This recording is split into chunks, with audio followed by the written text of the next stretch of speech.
జగన్ని భూస్థాపితం చేస్తాడంట చంద్రబాబు. ఢిల్లీ బాబుల వల్లే కాలేదు, ఈ బాబు వల్ల ఏమవుతుంది?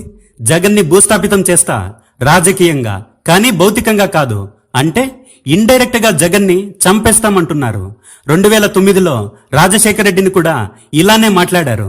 తర్వాత హెలికాప్టర్ ప్రమాదంలో రాజశేఖర రెడ్డి మరణించాడు. అది ఇప్పటికీ ఒక మిస్టరీగానే ఉంది. ప్రజల్లో జగన్ కి వస్తున్న ఆదరణను చూసి వీడు ఓడిపోయాడు, కానీ చావలేదు. ప్రాణాలతో ఉంటే వీడెక్కడున్నా రాజేరా. వీడు గాని మళ్ళీ అధికారంలోకి వస్తే ఇన్నాళ్ళు నేను కష్టపడి కట్టుకున్న సామ్రాజ్యాన్ని కూల్చి పడేస్తాడు. ఏదో ఒక రకంగా జగన్ని ప్రజల్లో సైకో అని, శాడిస్ట్ అని రకరకాల అబద్ధాలు చెప్పి మోసాలు చేసి కుట్రలు కుతంత్రాలతో జగన్ని ఎలిమినేట్ చేయాలని ప్రయత్నాలు జరుగుతున్నట్లు తెలుస్తుంది. జగన్ని రాజకీయంగా భూస్థాపితం చేయడం ఈ బాబు వల్లే కాదు, ఏ బాబు వల్ల కూడా కాదు.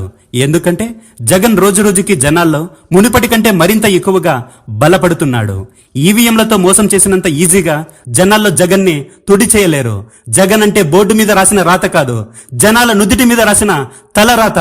జగన్ అనేవాడు జనాల గుండెల్లో ఇప్పటికీ ఎప్పటికీ నిలిచే ఉంటాడు.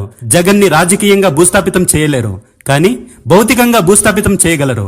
ఒకవేళ నిజంగా అలా చేసేటట్లయితే జగన్ మరణించిన క్షణం నుండి మీ కూటమికి కౌంట్ డౌన్ మొదలవుతుంది. అందులో డౌటే లేదు.